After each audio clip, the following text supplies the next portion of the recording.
Hello students, आज हम अपना सेकंड चैप्टर स्टार्ट करने जा रहे हैं सूक्ष्म जीव मित्र एवं शत्रु। प्रीवियस क्लास में हमने आपका फर्स्ट चैप्टर कंप्लीट कर दिया था, फसल उत्पादन एवं प्रबंध। आज हम पढ़ने जा रहे हैं सूक्ष्म जीव मित्र एवं शत्रु। सूक्ष्म जीव क्या होते हैं? सबसे पहले हमें सूक्ष्म जीवों के बारे में जानना होगा कि सूक्ष्म जीव होते क्या हैं। सूक्ष्म जीव यानी कि बहुत ही छोटे जीव, इतने छोटे जीव जिन्हें हम अपने आंखों से नहीं देख सकते, लेकिन वो हमारे चारों ओर वातावरण में उपस्थित रहते हैं। यानी कि ऐसे जीव जो हमारे वातावरण में चारों ओर उपस्थित हैं, लेकिन हम उन्हें अपने आंखों से नहीं देख सकते। उन सूक्ष्म जीवों से कुछ सूक्ष्म जीव जो होते हैं वो हमारे लिए हार्मफुल होते हैं, यानी कि हानिकारक होते हैं, और कुछ सूक्ष्म जीव या फिर माइक्रो ऑर्गेनिज्म जो होते हैं वो हमारे शरीर के लिए यूजफुल होती हैं, यानी कि लाभदायक होती हैं। तो आज हम आपके इस चैप्टर में सूक्ष्म जीव के बारे में ही जानेंगे कि सूक्ष्म जीव क्या होते हैं। आपने अपने आसपास के स्थानों पर पौधों एवं जंतुओं सहित अनेक सजीव देखे हैं। आपने देखा है, अपने प्लांट्स को देखा है, आपने किसी जानवर को देखा है, आपने कुत्ते को देखा है, बिल्ली को देखा है। इसके अलावा आपने किसी पक्षी को भी देखा होगा। जो व्यक्ति या फिर हम ये कहें जो जीव श्वसन करता है वो सभी कैसे होते हैं? सजीव होते हैं। प्लांट सजीव हैं, हम सजीव हैं, कोई भी अन्य जानवर सजीव हैं। परंतु कुछ जीव ऐसे भी होते हैं जिन्हें हम बिना यंत्र की सहायता से केवल आंखों से नहीं देख सकते। यानी कि सूक्ष्म जीवों को देखने के लिए हमें किसी यंत्र की आवश्यकता होती है। हम उन्हें नग्न आंखों से नहीं देख सकते, लेकिन किसी यंत्र की सहायता से हम उन्हें अच्छे तरीके से स्पष्ट रूप से उन्हें देख सकते हैं। उनकी गतिविधियों को देख सकते हैं कि वो किस प्रकार से गति करते हैं, किस प्रकार में उनमें गमन होता है, किस तरीके से अपने भोजन को फीड करते हैं, कैसे वो अपने भोजन को खाते हैं। इस प्रकार की जितनी भी गतिविधियां होती हैं उन सूक्ष्म जीवों में, उन्हें हम किसी यंत्र के द्वारा देख सकते हैं, जिसे हम सूक्ष्मदर्शी कहते हैं। यानी कि सूक्ष्म जीवों को देखने का यंत्र क्या कहलाता है? सूक्ष्मदर्शी कहलाता है। तो आपकी बुक में लिखा हुआ है कि परंतु कुछ ऐसे जीव भी होते हैं जिन्हें हम बिना किसी यंत्र की सहायता से आंखों से नहीं देख सकते। ये सूक्ष्म जीव कहलाते हैं। उदाहरण के लिए आपने देखा होगा कि वर्षा ऋतु में नम ब्रेड रोटी सड़ने लगती है। आपने देखा होगा कि वर्षा की ऋतु में क्या होता है? फफूंद के बारे में जानते हैं आप। फफूंद जब बड़ा आकार ले लेती है तो वो हमें दिखाई देने लगती है, लेकिन जब वो सूक्ष्म रूप में होती है, जब हम उसे आंखों से नहीं देख सकते, तब वो हमें दिखाई नहीं देती है। और इसकी सतह जो होती है वो एकदम सफ़ेद काले धब्बों से ढक जाती है। इन धब्बों को हम आवर्तक लेंस की सहायता से देखते हैं। आपको काले रंग की गोल सूक्ष्म संरचनाएं दिखाई देंगी। जब आप इन धब्बों को आवर्तक लेंस की सहायता से देखते हैं या फिर सूक्ष्मदर्शी की सहायता से देखते हैं, तो आपको इसमें काले रंग की एक गोल सूक्ष्म संरचना यानी कि छोटे छोटे गोले से आपको इसमें दिखाई देंगे। क्या आप जानते हैं कि ये संरचनाएं क्या होती हैं और ये कहाँ से आती हैं? तो देखिए बच्चों, ये जो ब्रेड पर लगी हुई है बिल्कुल सफ़ेद काले धब्बों जैसी या फफूंद जैसे हम कहते हैं, जो रोटियों पर भी लग जाती है, वो अचारों में भी लग जाती है, वो सब क्या होते हैं? कवक होते हैं। आप उसे जाली के रूप की संरचना के रूप में देख सकते हैं, लेकिन आप उनकी गतिविधियों को नहीं देख सकते हैं बिना आवर्तक लेंस के। आप ये नहीं देख सकते हैं कि ये जो कवक है वो किस तरीके से गति करता है, किस तरीके से अपनी कॉलोनी बनाता है, यानी कि किस तरीके से अपने परिवार की वृद्धि करता है। क्योंकि क्या करते हैं ये जो कवक होते हैं वो थोड़ी सी ही अगर जगह इनको मिल जाती है तो उसी स्थान पर ये अपने कॉलोनी बनाने लगते हैं, लगाने लग जाते हैं और इस तरीके से एक पूरी कॉलोनी का निर्माण कर लेते हैं और उस पूरे क्षेत्र पर फैल जाते हैं। जैसे कि आपने एक ब्रेड ली, उस ब्रेड को आपने कुछ दिनों के लिए रख दिया, उस पर एक हिस्से पर एक फफूंद लग गई, तब वो फफूंद होगी वो धीरे धीरे पूरे ब्रेड पर फैल जाएगी, पूरी रोटी पर फैल जाएगी और उसे पूरी तरीके से नष्ट कर देगी। अब हम सूक्ष्म जीवों के बारे में जानने का प्रयास करते हैं आपके बुक के माध्यम से। तो आपकी बुक में इसके लिए क्रियाकलाप दिया गया है। बगीचे और मैदान से एक बीकर में थोड़ी सी गीली मिट्टी लीजिए और इसमें जल मिलाइए। क्या करना है आपको? गीली मिट्टी लेनी है, उसमें थोड़ा सा जल मिलाना है। मिट्टी के कण बैठ जाने के बाद जल की एक बूंद स्लाइड पर लेकर के सूक्ष्मदर्शी की सहायता से इसका परीक्षण कीजिए। आप क्या देखते हैं? आप देखते हैं कि जब आपने स्लाइड पर उस गीली मिट्टी के जब थोड़ा सा नमूना लेकर के स्लाइड पर रखा और उसे माइक्रोस्कोप में यानी कि सूक्ष्मदर्शी के नीचे उसको स्टडी किया, उसका अध्ययन किया, तब आप क्या देखते हैं? तब आप देखते हैं कि उसमें कुछ ऐसे सूक्ष्म जीव हैं जो हमको उसमें दिखाई दे रहे हैं, जो हमको नग्न आंखों से दिखाई नहीं दे रहे थे।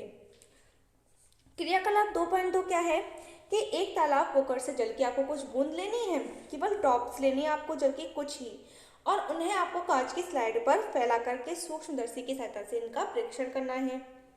क्या आपको सूक्ष्म जीव गति करते हुए दिखाई दे रहे हैं? बिल्कुल। तालाब के जल में हो या फिर गीली मिट्टी में हो, कहीं पर भी हो, सूक्ष्म जीव सभी जगह उपस्थित होते हैं। वो हमें नग्न आंखों से दिखाई नहीं देते, लेकिन वो रहते हैं।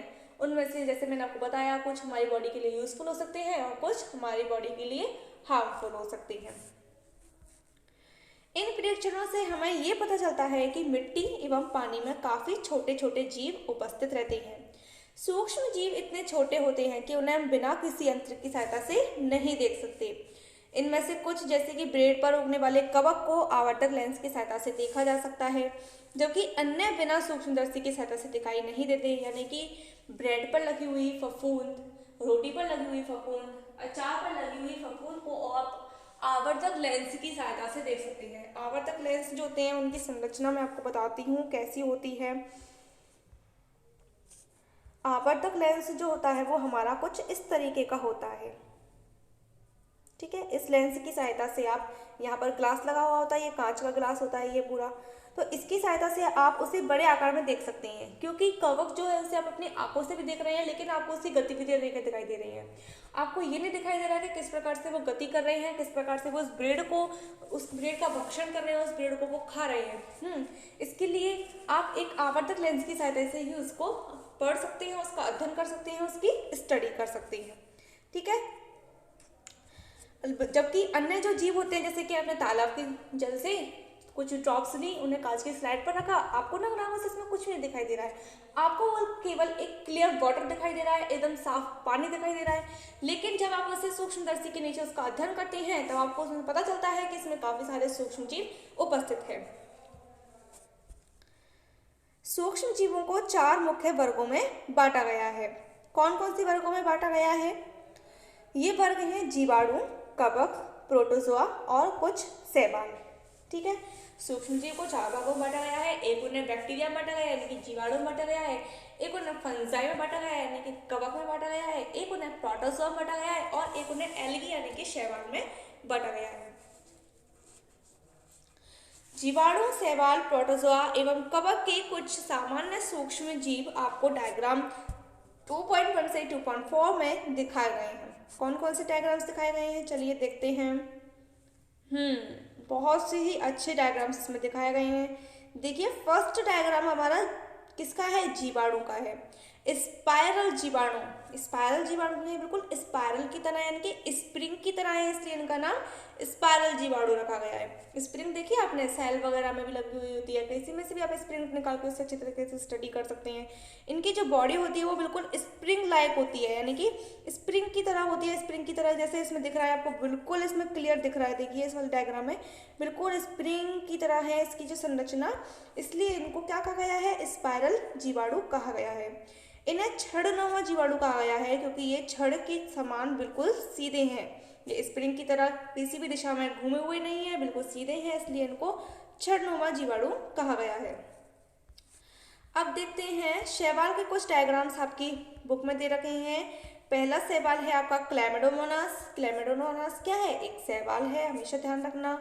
इसके अलावा स्पायरोगोयरा, स्पायरोगोयरा भी एक शैवाल है, जो कि आप में सूक्ष्मदर्शी से ही हम इनका क्या कर सकते हैं? अध्ययन कर सकते हैं।